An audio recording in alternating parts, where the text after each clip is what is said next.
Hola chiquillos, ¿cómo están? Espero que se encuentren sumamente bien junto a todos sus seres queridos. Y bueno, les comparto este video que tiene por finalidad que ustedes se apropien del contenido y de las habilidades científicas para poder desarrollar la guía de aprendizaje propuesta. Recuerden que esta guía está en formato PSU, por lo tanto este video les va a servir muchísimo para que ustedes puedan internalizar, como les digo, el contenido, generar resúmenes, generar apropiación de nuevos conceptos y habilidades científicas para que logren, ¿cierto?, finalmente desarrollar las preguntas PSU que parten de este contenido. ¿Qué vamos a ver en este tutorial? La teoría celular, división celular y la diferenciación entre célula procarionte y eucarionte. Vamos entonces a comenzar. ¿Qué espero yo que a partir de este video podamos, generar como conocimiento? En primera instancia, conocer los postulados de la teoría celular. En segundo lugar, relacionar la morfología celular con la funcionalidad. Y en tercer lugar, describir las diferencias fundamentales entre una célula del tipo procarionte y una célula del tipo eucarionte. Comencemos entonces.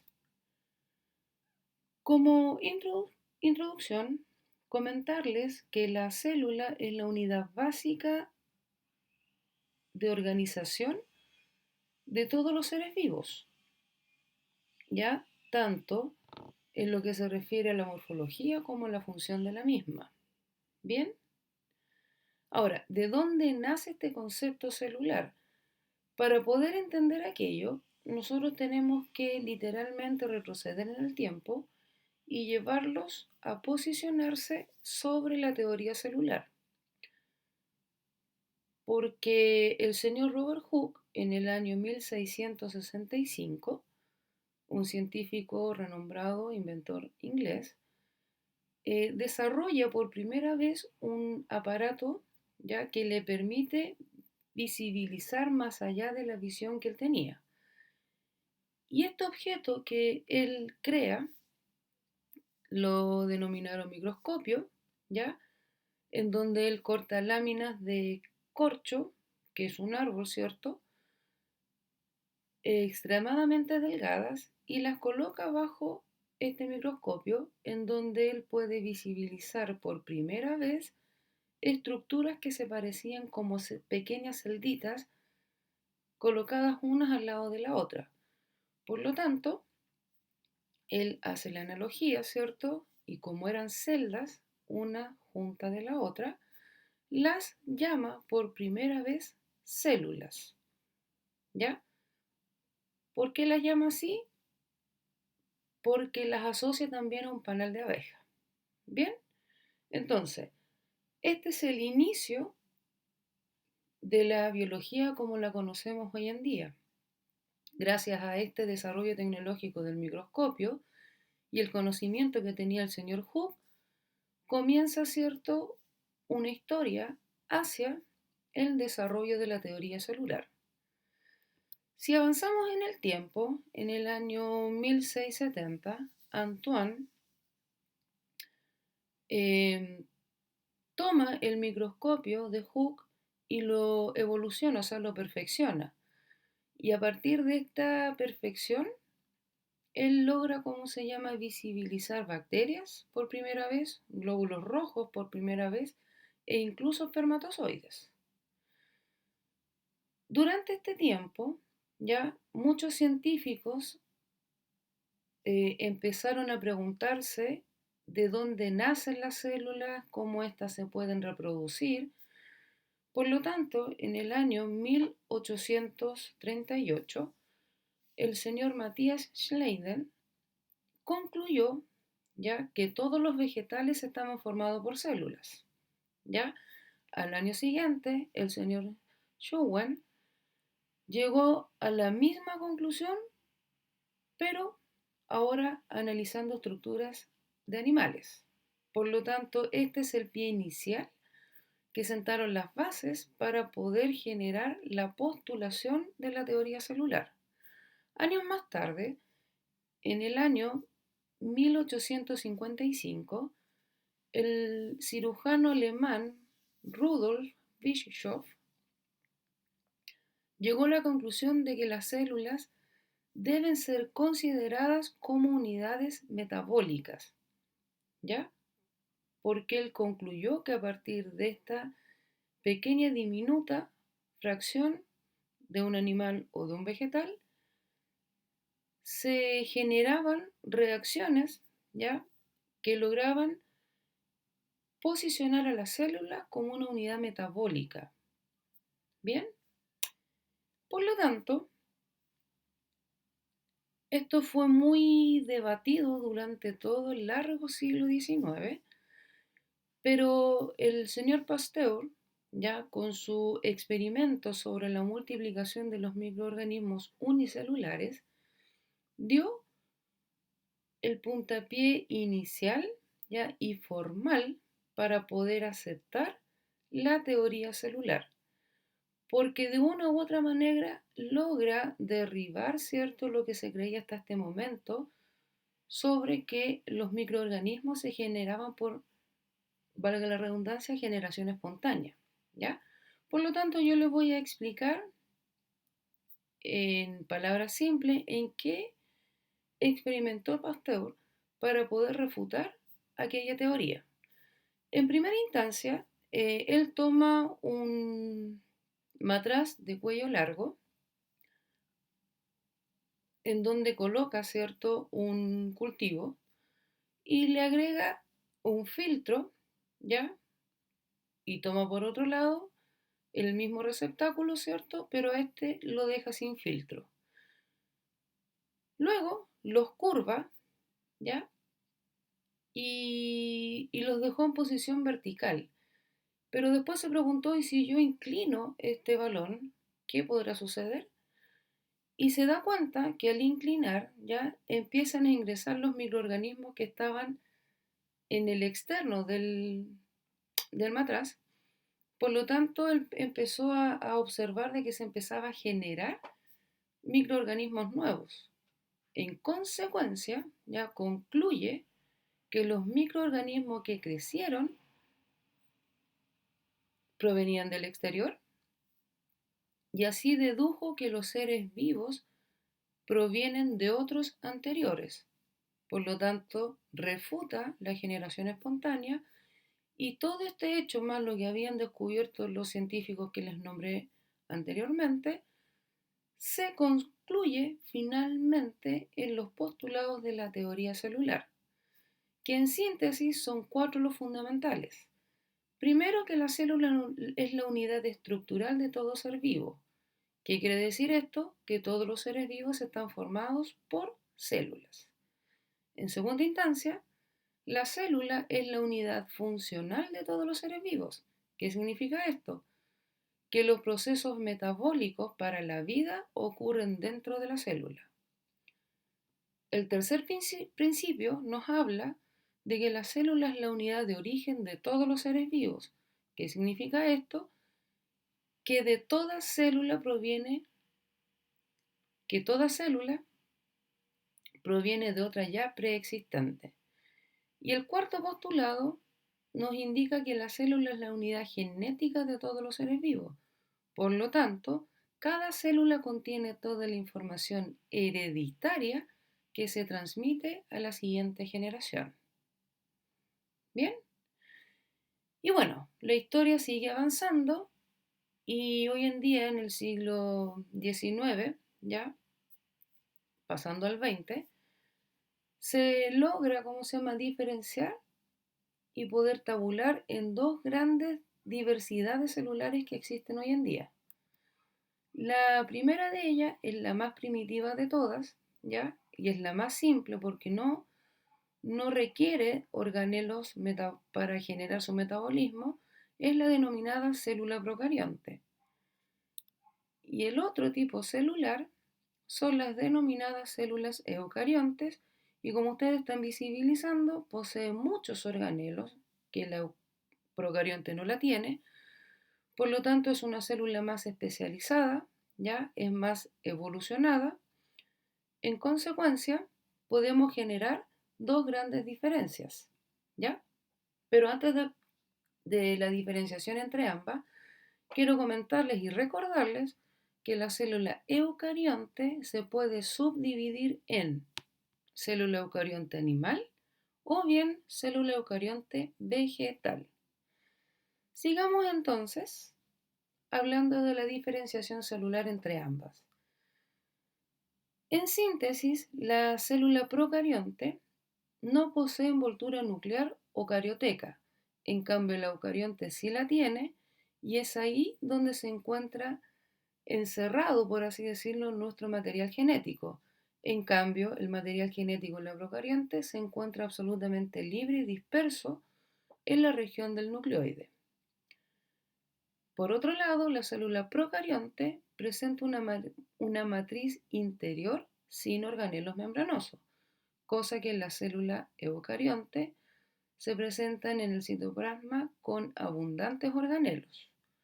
Desde el punto de vista ribosomal, la procarionte tiene aproximadamente 70 subunidades de ribosoma, en cambio la eucarionte tiene un 80 subunidades ribosomales. Y finalmente, la procarionte presenta un citoesqueleto formado por proteínas no microtubulares para dar forma y movimiento a la célula. En cambio, la eucarionte presenta un citoesqueleto complejo con proteínas microtubulares. Vamos a adentrarnos un poquito más a poder diferenciar esto de la mejor manera posible. Y vamos a ir viendo en primera instancia la diferencia entre la estructura de ambas células. Como dije anteriormente, la célula procarionte posee un citoesqueleto proteico, ¿cierto? En cambio, las eucariontes presentan un citoesqueleto formado por microtúbulos. Recuerden que las procariontes yo las puedo asociar con bacterias. ¿Bien? ¿Qué diferencias tenemos en el material genético? La procarionta ya presenta una sola molécula de ADN de manera circular, la cual no está asociada a proteínas de histonas. En cambio, la eucarionte presenta moléculas de ADN lineal asociadas a una proteína llamada histona, conformando la cromatina. Cuando la célula se prepara para su división celular, que específicamente en el proceso de la mitosis, este material se condensa formándose los cromosomas. Con respecto a la división celular, la procarionte lo hace por una fisión binaria que también se puede denominar bipartición o amitosis, recordando que A significa en biología sin, por lo tanto sería sin mitosis. En cambio, la eucarionte, si hablamos de células somáticas, se reproducen por mitosis y si hablamos de células sexuales, se reproducen por meiosis. Veamos ahora qué ocurre con la pared celular. Las células procariontes ya presentan una pared celular rígida, ya formada por péptidoglucano. En cambio, las células eucariontes, ¿dónde solamente encuentro las paredes celulares? En la célula del tipo vegetal. Por lo tanto, es un polisacárido ya formado por celulosa y esta es la que le va a dar la rigidez a todos los vegetales. ¿Qué pasa con el metabolismo celular? La célula procarionte ya presenta una gran diversidad metabólica. Se pueden encontrar en organismos aeróbicos, anaeróbicos y facultativos. En cambio, en las células eucariontes, la presencia de mitocondrias le permite utilizar el oxígeno ambiental, por lo tanto podemos hablar de un proceso aeróbico. Y producto de este proceso se forma la energía, la famosa sigla ATP.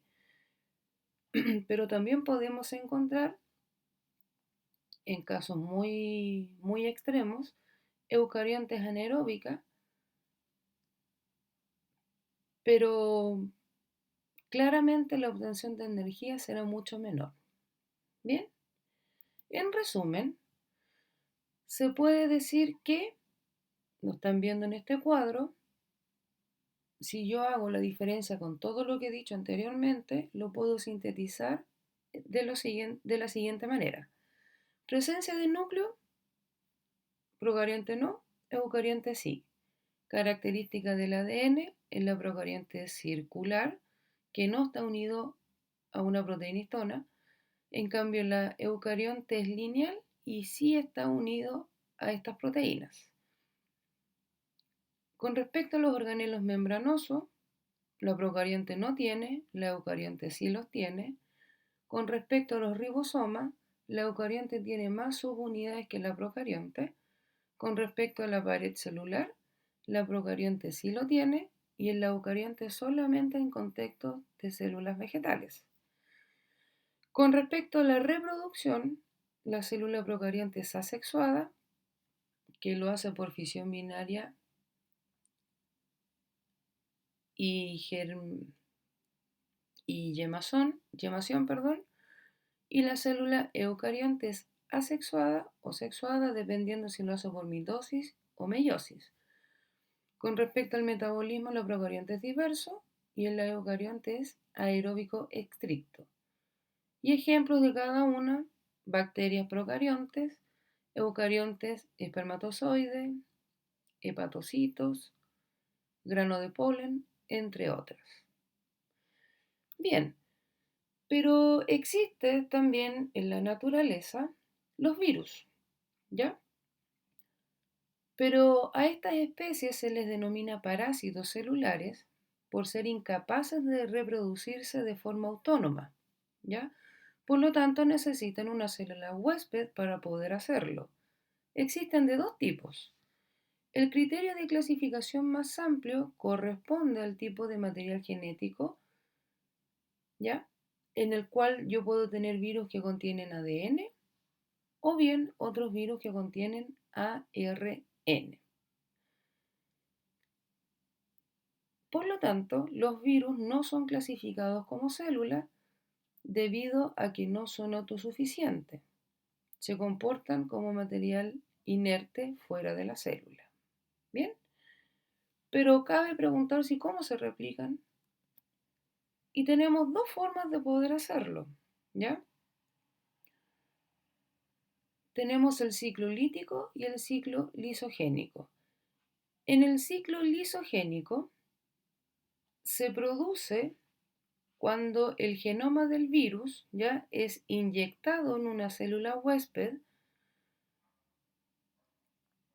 y este no expresa sus genes y se replica junto a la bacteria. Por lo tanto, a este virus se le conoce con la forma de prófago. ¿Qué significa esto? Que es sumamente infectante. En cambio, el ciclo lítico, ya el ADN bacteriano fabrica las proteínas víricas, ¿ya? Y copias de ácidos nucleicos víricos. Cuando hay suficiente cantidad de estas moléculas, se produce el ensamblaje de la proteína y el ADN vírico y se libera al medio, ¿ya? Provocando la muerte de la célula. En síntesis, chiquillo, lo que nosotros hemos visto a partir de este tutorial es la clasificación, ¿cierto?, de las células procarionte eucarionte, de acuerdo, ¿cierto?, a lo descrito anteriormente, y por otro lado, ver la estructura, la funcionalidad y la teoría celular que sustenta a todo lo que les he comentado. Bien, chiquillos, espero que les sirva este video, véanlo las veces que sea necesario y como les dije al principio, esto les va a servir para poder guiar, ¿cierto?, de mejor manera el contenido y poder, ¿cierto?, desarrollar las 25 preguntas tipo PSU asociados a este contenido. Chao chiquillos, cuídense, nos estamos viendo. Chao, chao.